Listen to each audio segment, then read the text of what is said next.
Welcome to the Learning Curve. My name's Juliet Parker and I'm the Director of ALNAP, the Learning Network for the humanitarian sector. During this podcast series, we'll be taking the opportunity to talk to a range of people across the sector about what the humanitarian sector would look like if we lived in a world based on learning. We know the humanitarian sector is rich in learning, expertise and knowledge, but that we're falling far short of really capitalising on that in order to improve on the performance of humanitarian action. So I'm delighted to be joined today by Ahmad Kazouini, who's the Water and Habitat Coordinator for the ICRC in Somalia, and also Andy Wheatley, the ICRC Regional Anticipatory Action Advisor for Africa. Welcome both, and thank you very much for joining me. Thanks, great to be here. Can you tell us a bit about your experience in working on the Somalia El Niño floods response, and particularly with such a good body of evidence supporting anticipatory action now and loads of good experience, what were you able to do differently? Sure.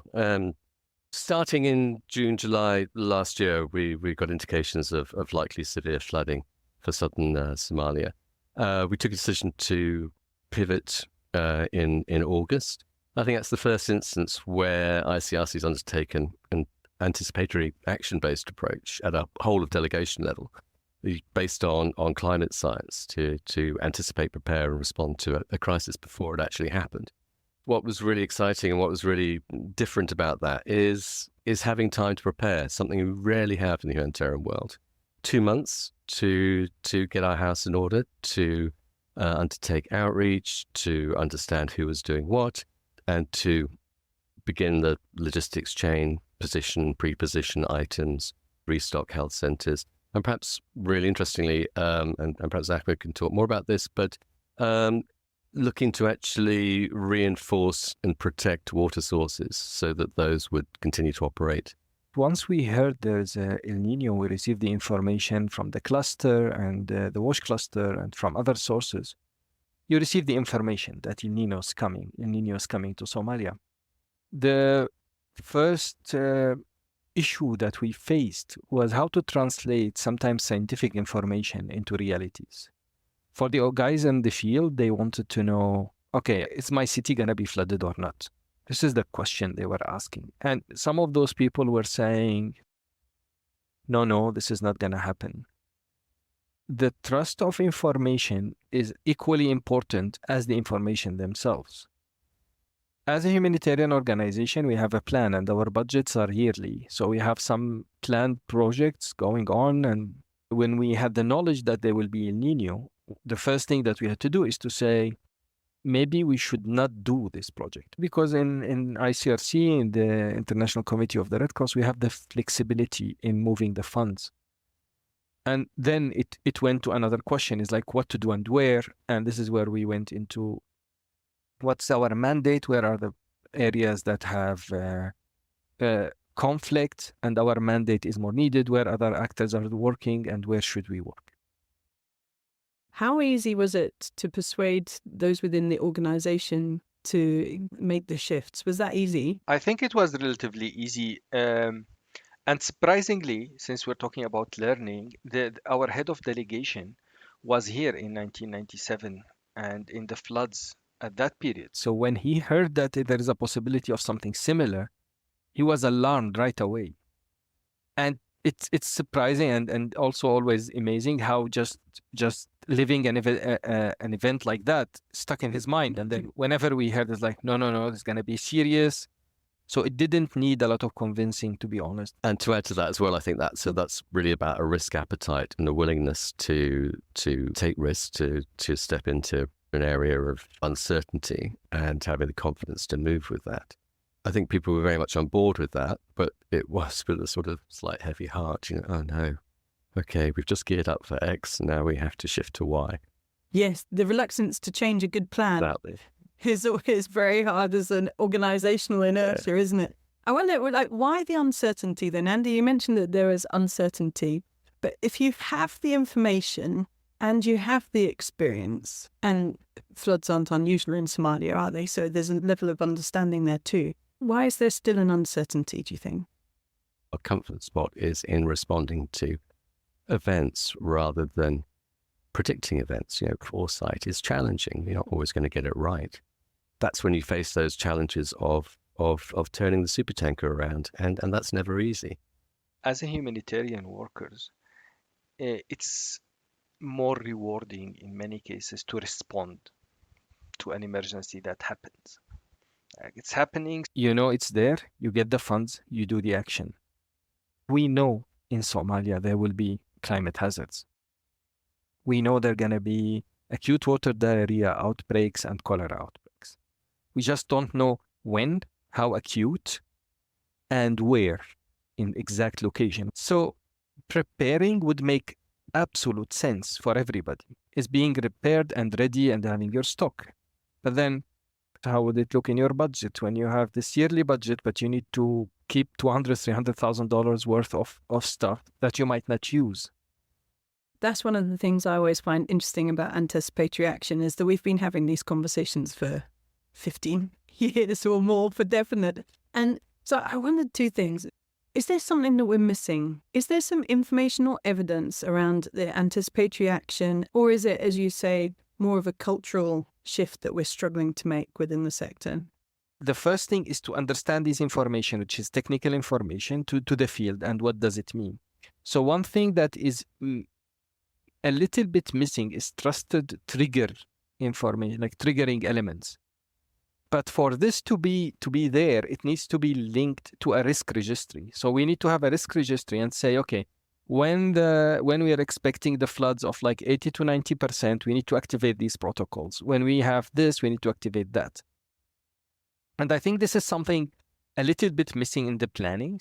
I think what was really a game changer in the Somali situation was that 2-month preparedness window. We didn't have additional budget for this response. It was a case of reallocating and refocusing existing activities, as we've said. That does take time. You know, the boring stuff around HR, around budget lines, does take time and effort.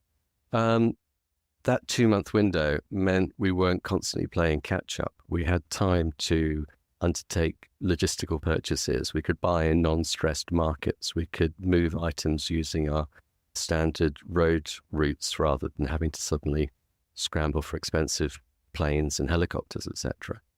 So I think that anticipatory reaction approach that does allow for a more timely, respectful, engaged, but also much more cost-effective response. Having that period of calm to do the dull but important stuff so that we were better prepared when the event happened was absolutely crucial. And it's crazy that we don't have that built into our mindset. And I guess that's a product of the funding model. I guess it's a product of the way we've always done things around here. That's one thing that always strikes me about anticipatory action is that it's so common sense advanced action and shifting priorities and acting on the information when you get it is a good way of programming. If we had, as a sector, based our decisions and actions on the learning that we already had over the last 10 years or so, where would we be now? Yeah, you wouldn't design a system this way.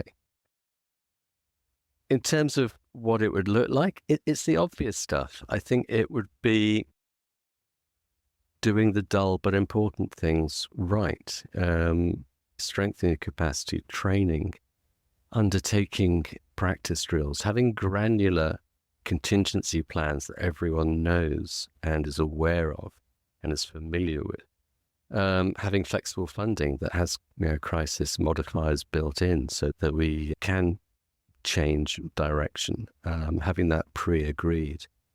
Using downtime, using quiet periods to plan for the worst is obvious, and yet it's something we don't do. I think we get so down in our own trenches that then we suddenly look up and see a crisis approaching and it's almost too late. It's not on the horizon. It's right in front of our eyes. And suddenly we face the challenges that we're all familiar with and we all say shouldn't happen. It's blindingly obvious, and yet somehow we miss that trick time and time again. We seem to always position anticipatory action as being exceptional rather than being normal.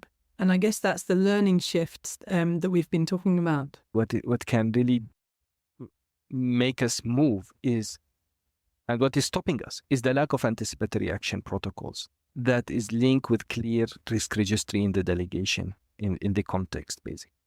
This is something ICRC is working on, but The second thing is the flexibility of funding.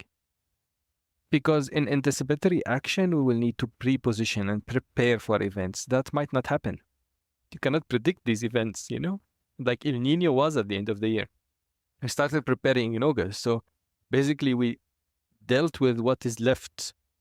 What do we have left for our money, out of our money, and how can we do it? I mean, there's this assumption that early warning will lead to early action, and it often doesn't. And why is that? Is that about risk aversion? Is it about mindset? Is it about leadership? Is it about mindset and those informal and formal barriers that prevent organizations or individual organizations from moving forward? Am I allowed to do this? What are the repercussions? Will I be seen to be crying wolf? Is this acceptable? Is this part of our mandate? Are we allowed to operate here? Can we physically operate there? There's a lot of reasons not to do something, even when the evidence is there in front of you saying something needs to be done. So my final question, if the humanitarian sector is serious about learning, what is it that needs to happen now? We need to be smarter. We need to look at how to unlock that funding and see how there are actually mutual synergies there. Scaling up, getting beyond pilots. I guess that the evidence is there. The evidence can always get better, and we need to use and learn from that evidence. But the risk appetite needs to step up. A key issue is being willing to recognize and learn from failure rather than just spinning positive stories to hide our errors. We're never going to learn if we don't actually admit failure. Failure's fine, as long as we don't constantly repeat it. Recognizing, identifying threats in slow time. Meaningful, dull, boring, but crucially important stuff like contingency planning, training, stocks, mechanisms, financial flexibility, and then that community outreach, recognizing that generating trust and a willingness to use information takes time, both internally and especially with communities. And then perhaps a final point around sort of operational flexibility and real-time adjustments. Often, a plan is made and then we follow it blindly. Having the confidence and having the systems that allow you to flex and adjust and change location or the nature of the support is crucial, but I think it's something we rarely do. I think I will just add one element because I think Andy covered all of them. It's short and concise lessons learned report after we have done an intervention. And like nothing more than 2 pages, just for people to read when they have anything just to revisit and say, okay, that happened, we did this because of that. And that's it. You want to create and prepare a more elaborate report, it will be awesome for people who wants to really prepare themselves for it. But I think it will have way more audience if it's between 2 to 3 pages. And I think the field will read it, people will read it, and some simple tips of what happened, what are the lessons learned. I think it will be hugely helpful in the humanitarian sector. Thank you very much, both of you, for your time. It's really been a fascinating case study to talk about. And I remain impressed by all the common sense learning that exists within the anticipatory action field and interested in what it'll take to make the culture change in order to really flip to the mainstream practicing and make an anticipatory action less exceptional and more normal. And as Ahmad said, smoother as part of our ongoing program. Thank you both very much for your time. It's been an absolute pleasure to discuss with you on the learning curve.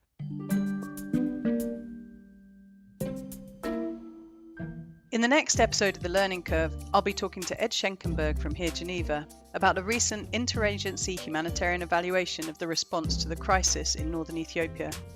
I hope you'll be able to join us to hear his candid reflections on how things would be different if the world was based on learning. You've been listening to The Learning Curve with me, Juliet Parker.